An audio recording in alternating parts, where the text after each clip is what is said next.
আল্লাহর নবী বলেন, কাফেলার মানুষেরা রে, ও আমার সাহাবীরা, আমি তো তোমাদের জন্য খাবার পাঠাই নাই। কাফেলার মানুষ ঘটনা খুলে বললেন, ইয়া রাসূলুল্লাহ, ইয়া হাবিবাল্লাহ, নবী গো, আমাদের পক্ষ থেকে একজন বার্তাবাহক আপনার কাছে পাঠিয়েছি। সে বলেছে আপনার পক্ষ থেকে, আল্লাহ পাকের পক্ষ থেকে রিজিকের ব্যবস্থা হচ্ছে। আমরা তো ভেবেছি আপনি রিজিক পাঠিয়েছেন, খাবার পাঠিয়েছেন। আল্লাহর নবী বলেন, কাফেলার মানুষেরা রে, আমি নবীর কাছে আল্লাহ কোনো কিছু গোপন করে দেয় নাই। আমি নবী দেখতে পেয়েছি। আমার সাহাবী যখন এসে আল্লাহ পাকের উপর তাওয়াক্কুল করলেন, আমার আয়াতে কারিমের তেলাওয়াত যখন শুনে উনি চিন্তা করলেন, ওয়া মা মিন দাব্বাতিন ফিল আরদি ইল্লা আলাল্লাহি রিজকুহা, এই আয়াতের মধ্যে আল্লাহ জানাই দিয়েছেন রিজিকের ব্যবস্থা আল্লাহ করবে। আর এটার প্রতি যখন সে ঈমান এনেছে, আস্থা করেছে, আল্লাহ রাব্বুল আলামিন স্বয়ং তার কুদরতের ফেরেশতা দ্বারা তাদের পক্ষে আল্লাহ রাব্বুল আলামিন রিজিকের ব্যবস্থা করে দিয়েছেন।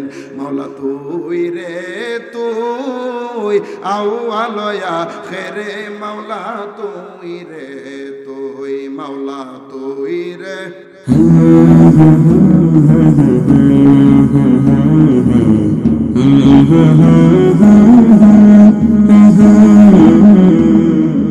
ইবাদত করার জন্য বানিয়েছি। জবানটা খুলে বলুন তো, আমরা ইবাদত করি কার? আমরা সাহায্য চাই কার কাছে? ইয়্যাকা না'বুদু ওয়া ইয়্যাকা নাস্তাঈন।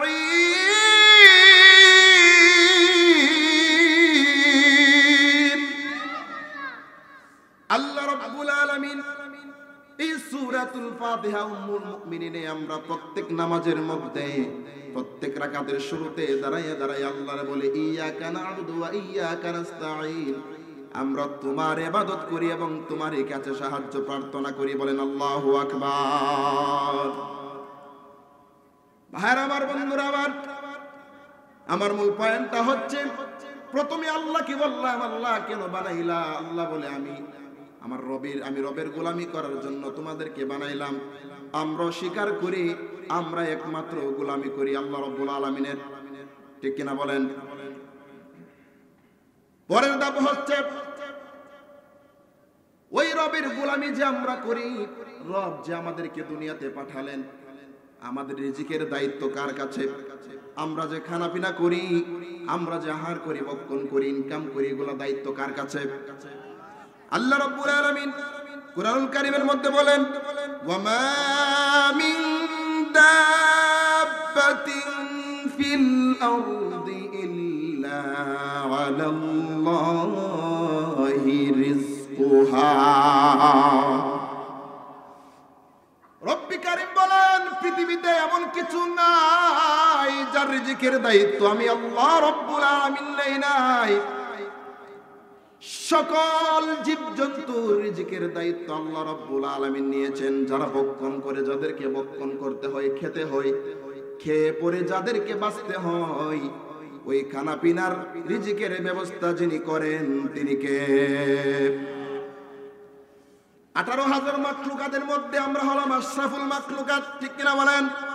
শ্রেষ্ঠ জাতি মানুষ, আমাদের চাইতে সম্মানী, আমাদের চাইতে ইজ্জতওয়ালা আল্লাহর সৃষ্টির মধ্যে আর কোন সৃষ্টি নাই। আমরা যে মানুষ, শ্রেষ্ঠ জাতি, আবার আমরা কিন্তু শ্রেষ্ঠ নবীর উম্মত, ঠিক কিনা? আমরা মানুষ, শ্রেষ্ঠ জাতি, আবার শ্রেষ্ঠ নবীর শ্রেষ্ঠ উম্মত। সুবহানাল্লাহ। ভাইরা আমার, বন্ধুরা আমার, গভীর মনোযোগ দেন। আল্লাহ রাব্বুল আলামিন আমরা শ্রেষ্ঠ জাতির রিজিকের দায়িত্ব যেহেতু নিয়েছেন দুনিয়াতে, তাহলে তো আর আপনার আমার রিজিক নিয়ে কোনো টেনশন করার দরকার নাই, ঠিক কিনা বলেন? সুদের টাকা খাওয়ার দরকার নাই, ঘুষের টাকা খাওয়ার দরকার নাই, হারাম খাওয়ার দরকার নাই, ভাই হয়ে ভাইয়ের হক নষ্ট করার দরকার নাই। কারণ রিজিকের দায়িত্ব যিনি নিয়েছেন তিনি কে? ইমাম কুরতুবী রাহমাতুল্লাহ আলাইহি আলোচ্য আয়াতের তাফসীর প্রসঙ্গে আশআরী গোত্রের একটি ঘটনা উল্লেখ করেছেন।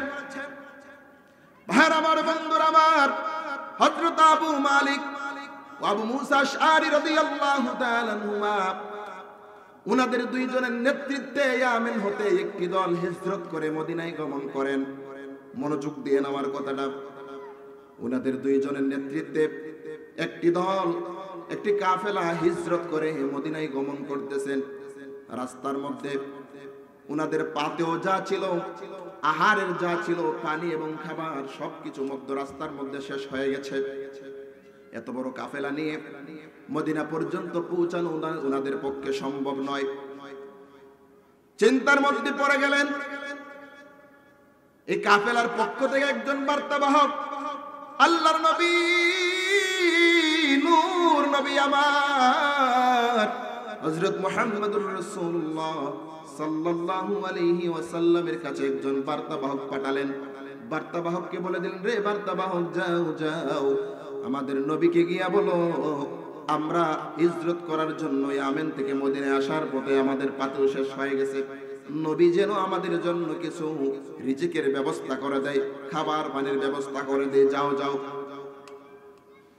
কাফেলার পক্ষ থেকে বার্তাবাহক যখন মদিনায় পৌঁছলেন, সময় যেহেতু স্বল্প, আমিও সংক্ষিপ্ত ভাবে বলতেছি। কাফেলার পক্ষ থেকে যখন বার্তাবাহক মদিনায় নবীর দরবারে পৌঁছলেন, উনি নবীজির হুজরা মুবারকের পাশে এসে দেখতেছেন, হুজরা মুবারকের ভিতরে ঢুকেন নাই, দরজার পাশে দাঁড়িয়ে দাঁড়িয়ে উনি শুনতেছেন আল্লাহর নবী এই আয়াত কেনা তেলাওয়াত করতেছেন, ওয়া মা মিন দাব্বাতিন ফিল আরদি ইল্লা আলাল্লাহি রিজকুহা। আল্লাহু আকবার। আল্লাহর নবী এই আয়াত কেন তেলাওয়াত করতেছেন, যার অর্থ হচ্ছে আল্লাহ জানায় দিলেন, দুনিয়ার মানুষ,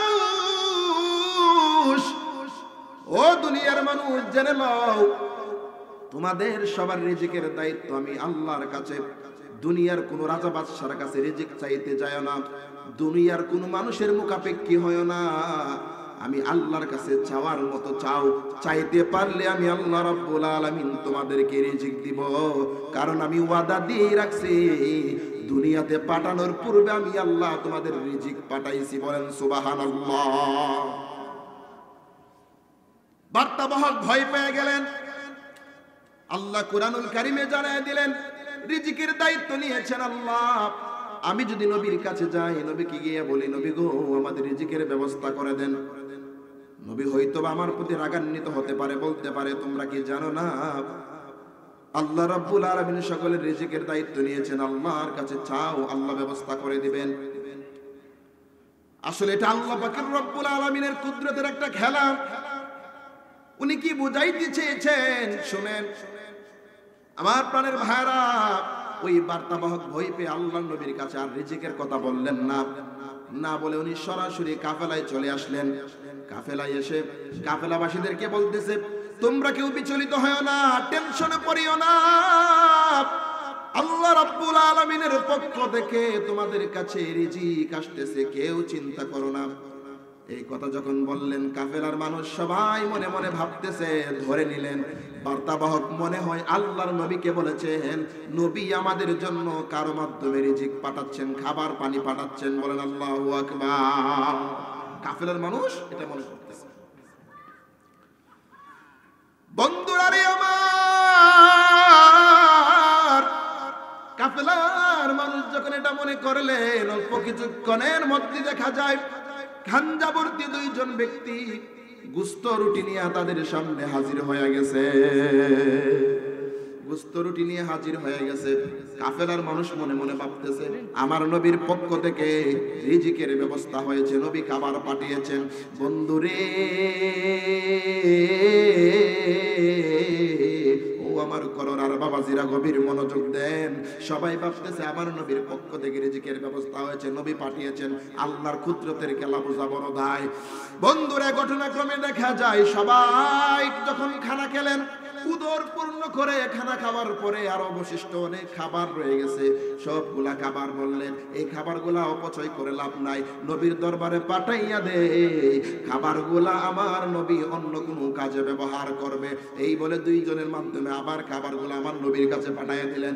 নবীর কাছে যখন খাবারগুলা পাঠাইয়া দিলেন আর নবীকে বললেন, ইয়া রাসূলুল্লাহ, ইয়া হাবিবাল্লাহ, আপনি যে আমাদের জন্য খাবার পাঠিয়েছিলেন নবী গো, অবশিষ্ট অনেক খাবার রয়ে গেছে, খাবারগুলো আমাদের লাগে নাই, এগুলো আপনি রেখে দেন, আপনার কাজে লাগাবেন, যাকে খুশি তাকে দিবেন।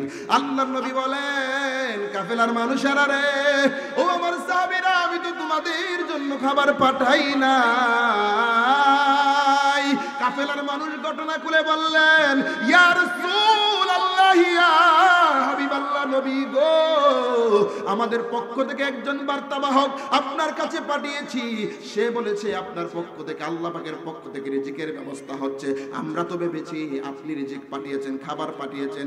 আল্লাহর নবী বলেন, কাফেলার মানুষেরা রে, আমি নবীর কাছে আল্লাহ কোনো কিছু গোপন করে দেয় নাই, আমি নবী দেখতে পেয়েছি।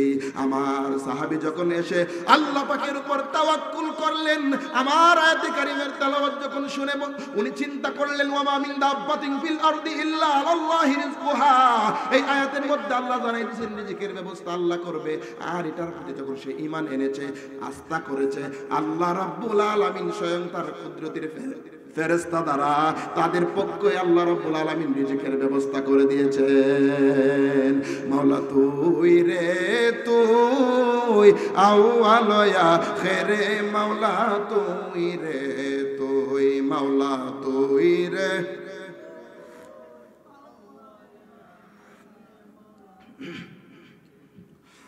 দিনের বেলা সূর্য দিয়া পেন্টেল সাজাইলি, ও মাওলা দিনের বেলা সূর্য দিয়া প্রেম খেলা খেলাইলি, হঠাৎ করে বৃষ্টি দিয়া, হঠাৎ করে বৃষ্টি দিয়া টেনশনে পালাইলি, মাওলা তুই রে তুই, মাওলা তুই রে আউয়ালয়া, ও মাওলায়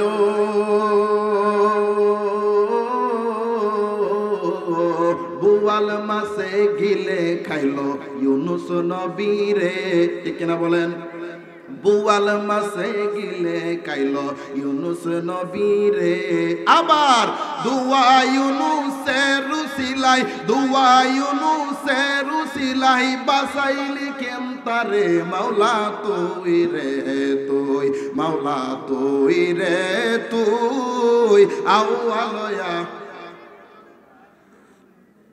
পরেনে, মাওলা তুই রে তুই। আমার প্রাণের ভাইয়েরা, বাবাজিরা, বন্ধুরা, আল্লাহর হাবিব নবী মুহাম্মদুর রাসূলুল্লাহ সাল্লাল্লাহু আলাইহি ওয়াসাল্লাম বলেছেন, আল্লাহ রাব্বুল আলামিন তোমাদের এই ঈমানি বিশ্বাসকে তিনি কবুল করেছেন, মঞ্জুর করেছেন। আল্লাহর প্রতি যে তোমাদের তাওয়াক্কুল ঠিক আছে, আল্লাহ রাব্বুল আলামিন রাজি হয়ে, খুশি হয়ে আসমান থেকে তোমাদের জন্য রব্বে কারীম রিজিকের ব্যবস্থা করে দিয়েছেন। বলেন আল্লাহু আকবার। এখন অনেকে বলতে পারেন, হুজুর যেহেতু আল্লাহ আসমান থেকে রিজিকের ব্যবস্থা করে দিয়েছে, তাইলে তো আমরা আর দুনিয়াতে কোনো কাজ কাম করার দরকার নাই। প্রশ্ন জাগে কি জাগে না? আল্লাহ যেহেতু রিজিকের দায়িত্ব নিয়েছেন, তাইলে দুনিয়াতে আর কোনো কাজ কামের দরকার না। না না, আল্লাহ রাব্বুল আলামিন একটা সিস্টেমের মাধ্যমে, রুলসের মাধ্যমে, নিয়ম নীতির মাধ্যমে এই দুনিয়াটাকে সাজিয়েছেন, ঠিক কিনা বলেন?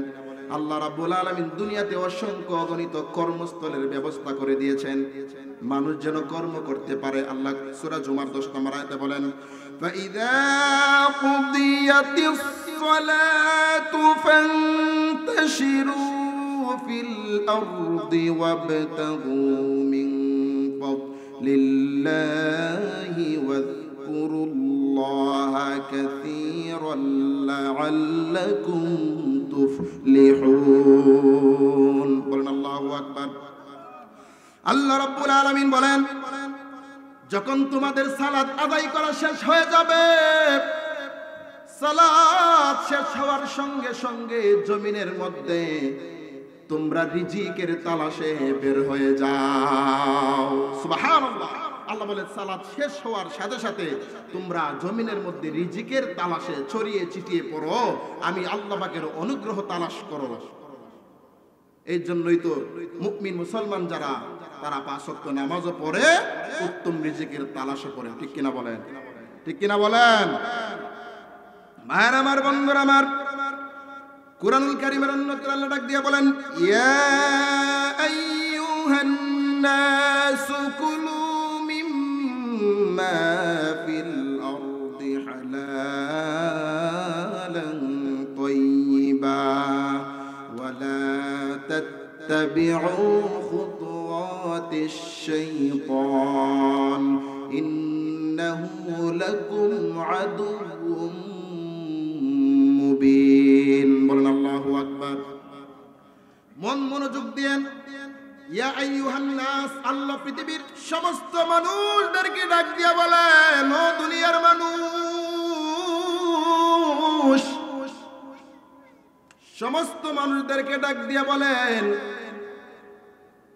তোমরা হালাল এবং পবিত্র খাদ্যদ্রব্য ভক্ষণ করো, হালাল এবং পবিত্র খাদ্য খাও, হালাল এবং পবিত্র খাদ্য গ্রহণ করো।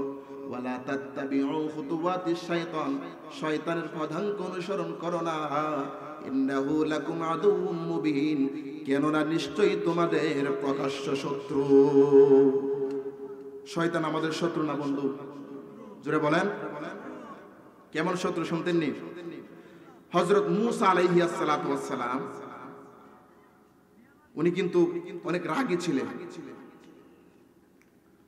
তো উনি দেখতেছে শয়তান একদিন তার কাঁধের মধ্যে বিরাট বড় এক চাবির ঝুলটা ফালায় এক রাস্তা দিয়ে যাচ্ছে। তো মূসা নবী শয়তানকে ডাক দিয়ে তার বলে, এই ইবলিস শয়তান, দাঁড়াও, কোথায় যাচ্ছ? বলে, হুজুর এদিকে যাচ্ছি। বলে, তোমার কাঁধের মধ্যে এত চাবির ঝুলটা, এত বড় চাবির ঝুলটা, এগুলা দিয়ে তুমি কি করো, কি কাজ? শয়তান, হুজুর এগুলা দিয়ে আমার অনেক কাজ আছে, আমি এগুলা মানুষের কাজে ব্যবহার করি। বলে, কেমন কাজে? বলে, ধরেন আজকে করোনার জমিন একটা মাহফিল হচ্ছে, কিছু মানুষ আছে প্যান্ডেলের বাহিরে দাঁড়িয়ে আছে, কিছু মানুষ আছে ঘরের ভিতরে বসে আছে, বক্তা আমাদের বাড়ির কাছে যাওয়া যাবে না, কিছু মানুষ আছে ছোট মোটো মাহফিল গিয়া কি করবো, আবার কিছু মানুষ দোকানে চার হোস্টেলে বসে চাও খাইতেছে, টিভিও দেখতেছে, আছে না নাই? আছে না নাই? শয়তান বলে, নবী গো, আমার কাজ হচ্ছে ওই যারা দোকানে বসায় রাখছি, এরা কিন্তু এমনিতে বসে রয়েছেন, এরা আমি চাবি মাইরা দিচ্ছি। নাউজুবিল্লাহ বলবেন না? বলে, এরা আমি চাবি মাইরা দোকানে বসায় রাখছি, চাবি মাইরা ঘরে বসায় রাখছি, চাবি মাইরা প্যান্ডেলের বাহিরে ঘোরাঘুরি করাইতেছে, এরা ঘুরতেছে, এরা আমি চাবি দিয়ে রাখছি। এই কারণে এরা ইচ্ছা করলে মাহফিল আসতে পারতেছে।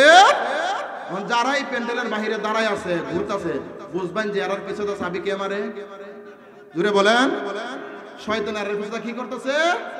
এই কারণে এরা প্যান্ডেলের ভিতরে আসতেছে না, মাহফিল আসতেছে না, বাহিরে ঘোরাঘুরি করতেছে।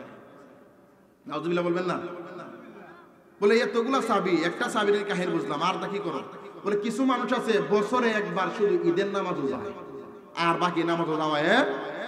বলে, এরে বছরে একবার দিয়ে চাবি দেই, এক চাবি একবারে এক বছর যায়, আগামী ঈদের সময় নামাজও যায়, ঈদের নামাজটা বাইরে যখন আয়ে এক চাবি দেই, আর ঈদের দিন পর্যন্ত আর এ নামাজও যাওয়ার দরকার করে না। বলে, আরো চাবি দিয়েছে, এগুলোর কাহিনী কি? বলে, কিছু মানুষ আছে সাপ্তাহিক মুসল্লি, আছে না নাই? বলে, এখন শুক্রবারে নামাজ পড়ে মসজিদ থেকে ভাইরল, একটা চাবি দেয় একবারে আগামী জুমার আগ পর্যন্ত টাইট, আর নামাজের দ্বারা কাছে যেতে না। এমন মানুষ আছে না নাই? যেটা বলেন, আছে না নাই? বলে, এই চাবি দেয় কাজগুলো। বলে, তোর চাবি দেখি কিছু একটা চাবি দেখা যায় একবার পুরাতন হয়ে গেছে, এই চাবিটা তো পুরাতন হয়েছে। বলে, এই পুরাতন চাবির কাহিনী হচ্ছে, কিছু মানুষ আছে জীবনে মার জানাজা আর বাপের জানাজা ছাড়া আর জীবনে নামাজ হয়ে গেছে। এমন মানুষ নাই? বলে, মার জানাজা বাপের জানাজা ছাড়া আর জীবনে কই গেছে না, নামাজ হয়ে গেছে না। এই কারণে চাবি মেরে দিছি, এই চাবিগুলা থইছি, পুরান হয়ে গেছে। চাবি ব্যবহার না করলে পুরান হইব কি হইব না?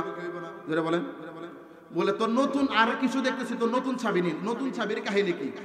নতুন চাবির কাহিনী হচ্ছে 5 ওয়াক্ত কিছু নামাজি আছে, এরার প্রতি ওয়াক্তে ওয়াক্তে আমি চেষ্টা করি চাবি মেয়েরা দূর রাখার জন্য, কিন্তু এরা আমার চাবিতে কাজ করে না। মুমিন বান্দা হওয়ার কারণে এরা আমারে দূরে সরাইয়া নামাজে ঢুকে যায়। বলেন সুবহানাল্লাহ। বলেন নারে তাকবীর, নারে রিসালাত। আহলে সুন্নাত ওয়াল জামাত, মুফতি মুজাম্মিল হক মাসুমি সাহেবের আগমন, মুফতি মুজাম্মিল হক মাসুমি সাহেবের আগমন। এই মাহফিলের পক্ষ থেকে নারে তাকবীর। সম্মানিত উপস্থিতি, আপনারা খুশি হয়েছেন না? আমাদের হুজুর, আমাদের উস্তাদ, উনি অত্যন্ত সুললিত কণ্ঠে কোরআন এবং হাদিস থেকে আপনাদেরকে মূল্যবান আলোচনা শোনাবেন। আপনারা এদিক সেদিক ঘোরাফেরা না করে মাহফিলে চলে আসুন। তো আমি যা বলছিলাম সেটা হচ্ছে, শয়তানকে মুসা নবী বলতেছে, রে শয়তান, তোর কাঁধের মধ্যে একটা বড় চাবি দেখতেছি, এই বড় চাবিটা তো তোর কিতা করো, এটা একবারে জলকা ধরে রয়েছে, এটার কি তোর কোনো কাম নাই? কোন বিগো এই বড় চাবিটা আমি রাখছিলাম আপনি মুসা নবীর লাগিয়া, কোনোদিন সুযোগও পাইছি না, মারতামও পারছি না। বলেন না নাউজুবিল্লাহ।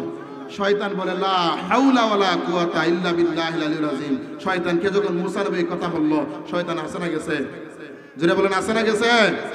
এইভাবে আমাদেরকে শয়তান চাবি মারে কি মারে না? জোরে বলেন মারে কি মারে না? আমার প্রাণের ভাইরা বন্ধুরা, গভীর মনোযোগ দেন। এইভাবে শয়তান আমাদেরকে ভালো কাজগুলো থেকে সরাইয়া দূরে রাখে, যেন আমরা ইসলামিক কাজগুলোর মধ্যে, ভালো কাজগুলোর মধ্যে না আসতে পারি। শয়তান আমাদেরকে ধোঁকা দেয়, শয়তান আমাদের বিভিন্ন ভাবে ঈমান নষ্ট করতে চাচ্ছে। আফসোসের বিষয়, মানুষরূপী কিছু শয়তান আছে, তারাও এখন আমাদের ঈমানকে নষ্ট করতেছে, ঠিক কিনা বলেন? এটার প্রমাণ হচ্ছে, গত কিছুদিন আগে দেখবেন বাংলাদেশের একজন ভাইরাল বক্তা, ওই ভাইরাল বক্তা আমার নবীর ইজ্জতের চাদর নিয়ে টানাটানি করেছে। আমার নবীর রিসালাতের স্লোগানকে সে ফালতু স্লোগান বলেছে। বলেন নাউজুবিল্লাহ। আমার নবীর রিসালাতের স্লোগানকে সে ফালতু স্লোগান বলেছে। আমি তার উদ্দেশ্যে বলতে চাই, মনে রাখবা, লা ইউমিনু আহাদুকুম হাত্তা আকুনা হাব্বা ইলাইহি মিন ওয়ালিদিহি ওয়া ওয়ালাদিহি ওয়ান নাসি আজমাইন। আমার নবীর ভালোবাসার উপরে এই পৃথিবীতে আমাদের কাছে আর কোন ভালোবাসা, জোরে বলেন আর কোন ভালোবাসা? আমি তাকে বলতে চাই, ওয়াল্লাহি রাব্বিল কাবা, কাবার মালিক আল্লাহর কসম দিয়া বলি মুসলমান, আমি নাজিমুদ্দিনের আব্বা যদি, আমি নাজিমুদ্দিনের মা যদি, আমি নাজিমুদ্দিনের পরিবারের কেউ যদি আমার নবীর ইজ্জতের চাদর নিয়ে টানাটানি করে, ওয়াল্লাহি রাব্বিল কাবা, তার দেহ থেকে গর্দান ফেলে দিতে একটা মিনিটও দেরি করব না। আমার নবীর ইজ্জতের চাদর নিয়ে টানাটানি করবে এমন কোন লম্পট বদমাইশকে আমরা ছাড় দিব না, ঠিক কিনা বলেন? আমাদের মাথার তাজ হচ্ছে আমার নবী, ঠিক কিনা বলেন? আমার নবীর রিসালাতের স্লোগান যদি এই দেশে না থাকতো, তুমি মোল্লা কাঠমোল্লা হয়ে থাকতা, ঠিক কিনা বলেন? তুমি মোল্লা হইছো আমার নবীর রিসালাতের কারণে, ঠিক কিনা বলেন? আমার নবীর ইজ্জতের চাদর নিয়ে টানাটানি করার সময় সাবধানে করবা, আমার নবীর সাথে বেয়াদবি করার সময় হিসাব করে করবা। আমরা সুন্নি মুসলমান, আমরা ওয়াক্তাসিমু বিহাবলিল্লাহি জামিআন ওয়া লা তাফাররাকু, এই আয়াতকে অনুসরণ করি। যখন আমার মদিনাওয়ালার সঙ্গে তোমার মিল থাকবে, আমার মদিনাওয়ালার সঙ্গে যদি তোমার বেমিল থাকে, দুশমনি থাকে, মনে রাখবা তোমার সাথে একতা করার, বন্ধুত্ব করার কোনো প্রশ্ন ওঠে। তোমার সাথে বন্ধুত্ব হবে তখনই যখন তুমি মদিনাওয়ালার দলের অন্তর্ভুক্ত হবে। মসলক যার যার, দ্বীন ইসলাম সবার, এই স্লোগান তখনই যখন আমরা সবাই মদিনাওয়ালার দল, ঠিক কিনা বলেন? আমরা যখন সবাই মদিনাওয়ালার দল, আমাদের পরিচয় একটা, আমাদের দল হচ্ছে মদিনাওয়ালার দল, ঠিক কিনা বলেন? এই মদিনাওয়ালার দল আমরা সবাই। আর মাসলাকগত যে বিষয় আছে সেটা আমাদের ভিতরে থাকুক, কারণ মাসলাকগত বিষয় নিয়ে যদি আমরা দ্বন্দ্ব করি, মারামারি করি, তাহলে কাফের মুশরিক বেঈমান যারা আছে তারা কিন্তু সুন্নি চিনে না, ওয়াহাবি চিনে না, কওমি চিনে না, তারা চিনে মুসলমান, ঠিক কিনা বলেন? এই জন্য আমরা মুসলমানরা আমাদের মদিনাওয়ালার দল আমরা সবাই এইটাকে আমরা সামনে রেখে, এই দলটাকে সামনে রেখে ওয়াতাসিমু বিহাবলিল্লাহি জামিআন ওয়া লা তাফাররাকু, এই আয়াতের অনুসরণ করে মুসলমানরা আমরা এক হয়ে থাকবো, রাজি আছি না নাই? তবে হ্যাঁ, আমার নবীর ব্যাপারে, নবীর বেলা কোনো ছাড় দেওয়া হবে। আমাদের নবী আমাদের সর্বোচ্চ স্থানে আছে, ঠিক কিনা বলেন? হুজুর চলে আসছেন, আমি আর আমার কথা লম্বা করছি না। তো আমার কথা হচ্ছে, আল্লাহ রাব্বুল আলামিন যেহেতু আমাদের রিজিকের দায়িত্ব নিয়েছে, রিজিক নিয়ে তো আর আমাদের টেনশন করার কোনো দরকার আমরা হালাল পন্থায় রিজিক তালাশ করব, আল্লাহ আমাদের রিজিকের ব্যবস্থা করে দিবে। ঠিক কিনা বলেন? আল্লাহ রিজিকের দায়িত্ব নেওয়ার পরও যারা সুদের সাথে জড়িত, ঘুষের সাথে জড়িত, হারাম খায়, বোঝা গেল তারা ইমানদার হতে পারলো? আল্লাহর প্রতি তাদের একিন বিশ্বাস রইল না। কারণ আল্লাহর প্রতি যাদের একিন বিশ্বাস আছে, যারা পরিপূর্ণ ইমানদার হয়েছে, তারা কোনোদিন হারাম খাইবে না। কারণ তাদের মনে, তাদের ধ্যানে একটা চিন্তা আছে, সেটা হচ্ছে ওয়া মিন দাব্বাতিন ফিল আরদি ইল্লা আলাল্লাহি রিজকুহা। আমাদের সকলের রিজিকের দায়িত্ব নিয়েছেন আল্লাহ। আর সকলের মধ্যে তো আমরা মানুষ উত্তম। আল্লাহ বলে খালাকাল ইনসানা ফি আহসানি তাকওয়িম, আমি মানুষকে সুন্দর অবয়বে সৃষ্টি করেছি, আমি মানুষকে সুন্দর অবয়বে সবচেয়ে উত্তম ভাবে সৃষ্টি করেছি। তাহলে সব কিছু রিজিকের দায়িত্ব আল্লাহ নিলে সর্ব উত্তম হইলাম আমরা। আবার উম্মতে মুহাম্মাদি, আমাদেরকে আল্লাহ রিজিক দিবে না, দিবে কাদেরকে? জোরে বলেন। আল্লাহ রাব্বুল আলামিন আমাদেরকে হক পথে হালাল খাওয়ার তৌফিক দান করুক। ওয়া মা তাওফীকি ইল্লা বিল্লাহ। সকলে বলুন আল্লাহুম্মা আমিন। ওয়া মা আলাইনা ইল্লাল বালাগ। ওয়াসসালামু আলাইকুম ওয়া রাহমাতুল্লাহি ওয়া বারাকাতুহু।